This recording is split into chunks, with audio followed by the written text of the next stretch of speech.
अस्सलाम वालेकुम। आज हम एक्सरसाइज 1.6 करेंगे। 1.6 का आपने क्वेश्चन नंबर 1 करना है।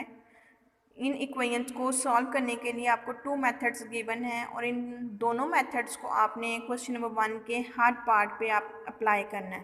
पहले इन सारे पार्ट्स को आपने इनवर्जन मेथड से करना है, फिर इन सारे पार्ट्स को आपने क्रैमर रूल से करना है।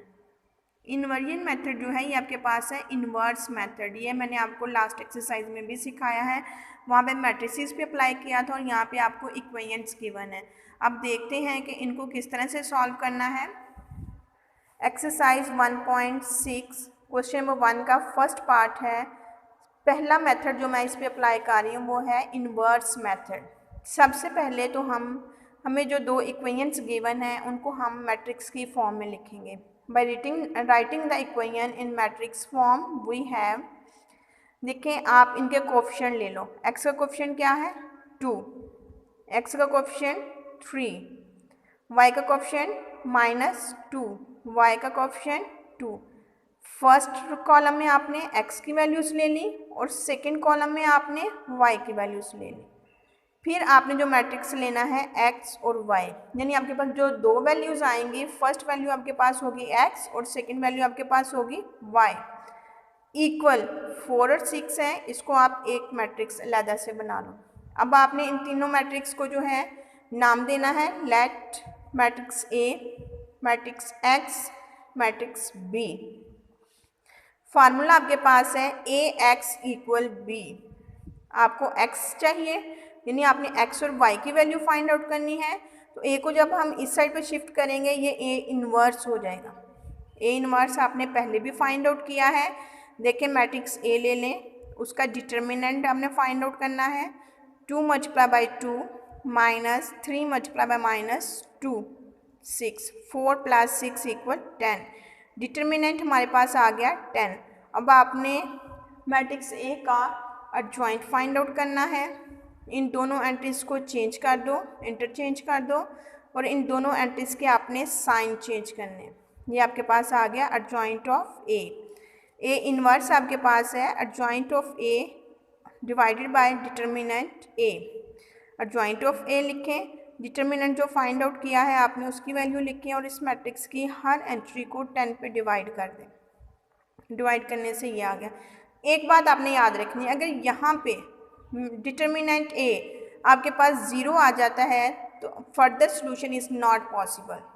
अगर डिटर्मिनेंट फाइंड आउट करने से आपके पास सिंगुलर मैट्रिक्स आ जाता है तो उसका फर्दर सोल्यूशन जो है वो पॉसिबल नहीं होगा। अब देखें ये फार्मूलाज जो आपने लिखा था x = A inverse B। A inverse जो आपने फाइंड आउट किया है वो मैट्रिक्स लिखते हैं, B मैट्रिक्स लिखते हैं और इन दोनों को आपने मल्टीप्लाई करना है। 1/5 × 4 प्लस 1/5 × 6 -3/10 × 4 प्लस 1/5 × 6। इनको मल्टीप्लाई करने से आपके पास आ रहा है 4/5 प्लस 6/5। एलसीएम लेके सॉल्व किया तो आपके पास आ गया 10/5 -12/10 प्लस 6/5। इसको भी आपने एलसीएम लेके सॉल्व किया, आपके पास आ गया 0/10। 5 1 = 5, 5 2 = 10, 2 और 0। देखें x आपके पास आ गया है 2 और 0। फर्स्ट वैल्यू आपके पास x है और सेकंड वैल्यू आपके पास है y। यही आपने फाइंड आउट करना था। इस मेथड को आपने क्वेश्चन नंबर 1 के हर पार्ट पे अप्लाई करना है और इसकी बहुत अच्छी तरह से प्रैक्टिस करनी है। उसके बाद जो सेकंड मेथड आपके पास है, इसी क्वेश्चंस पे मैं सेकंड मेथड अप्लाई करूँगी। दोनों मेथड अप्लाई करने से इस क्वेश्चंस का आंसर सेम आता है, क्रैमर रूल्स। पहले जो हमने किया वो है इन्वर्स मेथड, सेकंड मेथड जो है आपके पास है वो है बाय क्रैमर रूल्स। उसी तरह से आपने इन दोनों इक्वेशंस को मैट्रिक्स की फॉर्म में लिख दिया।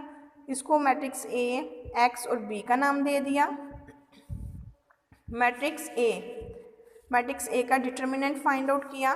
देखें वहाँ पे भी फाइंड आउट करने से डिटर्मिनेंट 10 आ रहा था और इसमें भी इसका डिटर्मिनेंट फाइंड आउट करने से 10 आ रहा है। सेम उसी तरह से अगर यहाँ पे डिटर्मिनेंट 0 आ जाता है तो further solution is not possible.